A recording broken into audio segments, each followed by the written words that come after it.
Hey guys, King of Charmanders here, and today I bring to you a video on the top 5 feedback requests for October for Curse of the Wandering Flames. This video reviews the top 5 feedback requests for October, and I will present the 5 feedback requests that I've seen the most across multiple platforms. And if you have any other questions, please let me know in the comments. First, we're going to start off with feedback request number 1, the Training Arena. So this is a feature that has been requested since the release of the game. And this would be great for newer players who are just getting into the game and finding their weapon type. And this would also be great for veteran players as it would allow them to polish their skills with current/new weapons they haven't used yet. You know, like the heavy bowgun, which acquires a lot of patience and skill if you don't want to get yeeted by the monster into the next dimension. And the area wouldn't have to be too big either. It could be a very small area like when we engage with small monsters. We already have that little small area whenever you encounter one of those small monsters. It could be that size. You could put a machine like it did in Rise or in any of the other training areas and just allow us some extra time to practice with our weapons just so we don't waste our resources for something we're like, okay, I really want to invest in the heavy bowgun, but it's slow, it's clunky, it's not my style. I love that it does a lot of damage, but it's too high risk, so I don't want to build it. This would allow you to justify that. And speaking of bowguns, you just saw in that clip right there that bowguns can also be practiced, and it would also be really great to practice the heavy bowgun and future weapon releases. Next up, we have feedback request number 2, crafting potions/items. And crafting items is still a high demand feature. It's still in demand just like the first one where, hey, you know, it'd be really nice if we had a training area, but also crafting potions. And they can make materials to craft potions rare to balance out the game. Just like with steaks, we only get 2 per day to cook so that we can fill our special gauges. Why not do something like that with crafting potions? And you could place a max on them just like our first aid meds, so someone's not just hoarding potions left and right or something like that sort. And crafting was one of the best features in the main series games.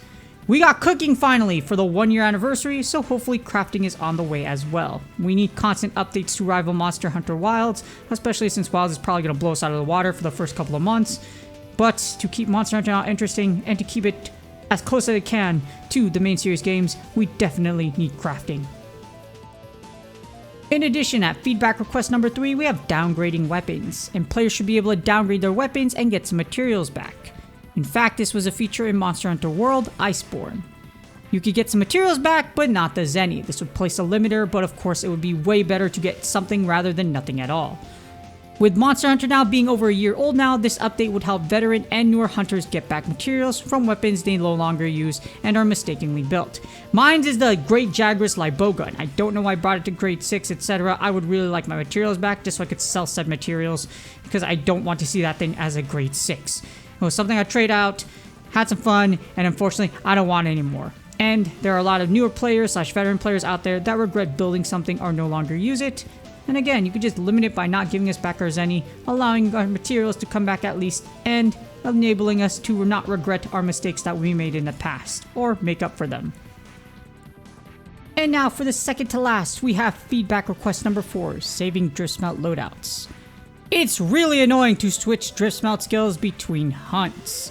So if you have one piece of equipment that has a skill or 2 skills that you need to rotate over, it's super annoying. And we should have the ability to save drift smelt skills to specific loadouts so we don't have to switch them out for one piece of gear for different monsters. A good example of this for me is my Palumu mail.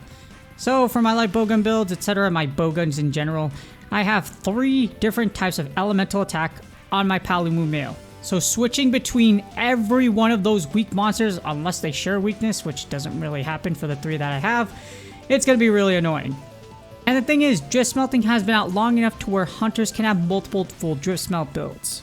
Hopefully this is being worked on, as we just got the automatic loadouts update. So now you have automatic loadouts, so we'll save the loadout used from before against every single monster in the game, which is really great. Now, can we do that for drift smelt stones, etc., please? I know it's probably an issue just because you have to figure it out, but hopefully it's under the radar just so that we can go ahead and have it for the future. And last but not least, the top feedback request, we have number 5, which is make dimensional links great again. So, dimensional link access range should be restored before the August 9th nerf. And the thing is, dimensional links have been nerfed for a while now, and has caused a ton of damage with the game's growth. I remember when I would get multiple referrals for the game, I got like 40 within like a week or something like that, or 2 weeks. And now I literally just got like 1 in like 2 weeks. So it's been damaging the community, the game, its growth. Can we have it back, please? This is still the #1 community post on the shared with team category. It's been in here since it's created and it has over 10,000 views now. So please, hopefully in the future, something like this is being considered, and many suggestions in this thread have been implemented in future updates. Let's hope that DL's access range is being restored, and some update like it is being planned for the future. We need it back. Didn't really hurt the game from before. The going outside narrative, you have the first live event. Please change it back. Hopefully in the future, very, very soon, so that we can go ahead and have this game grow again. Otherwise, we're gonna get ran over by Monster Hunter Wilds, which is gonna happen anyways, but you know what? This would definitely mitigate the damage. That's come my next question. So, players give a ton of feedback.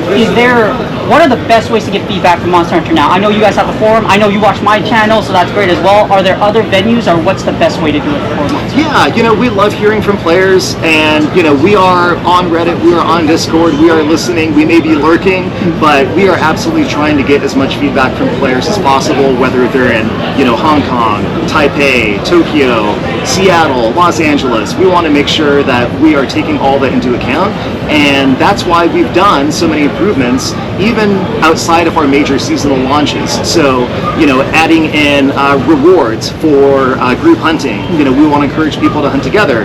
That's something that we added. Adding the global matchmaking for Huntathon points. We heard from a lot of players who maybe not are in a big populous area. They want to be able to take down Huntathons at the highest level, so that guaranteed matchmaking, that's there for them.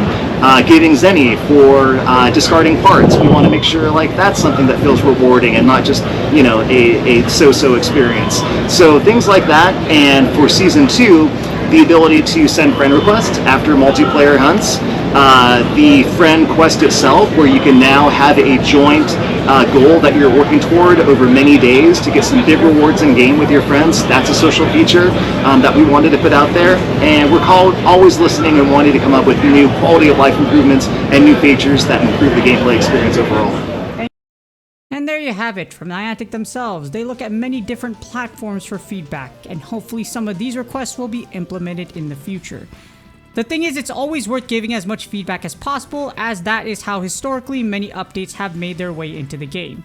Examples are wide view and automatic loadouts. But you know what, maybe this will be the last time I do feedback videos like this, just because, I don't feel appreciated, so why should I talk for the community or be a middleman? I mean, after all, being truthful isn't really embraced by this community, so you know what, I might as well just not say anything and not give people a voice. Nah, I'm just kidding. It's not about me, it's about growing the game. So I always stick to my word.